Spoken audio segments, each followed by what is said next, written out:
I was in my college days, like in any annual functions or any of the functions happening in my family. When I did the makeup, I used to get feedbacks, and out of that, my relatives they used to give me some, some gift or some money. You've done a very nice job.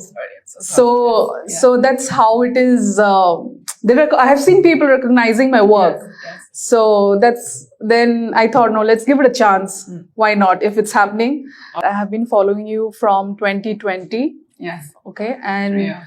I have been going through lots of makeup, accounts and all.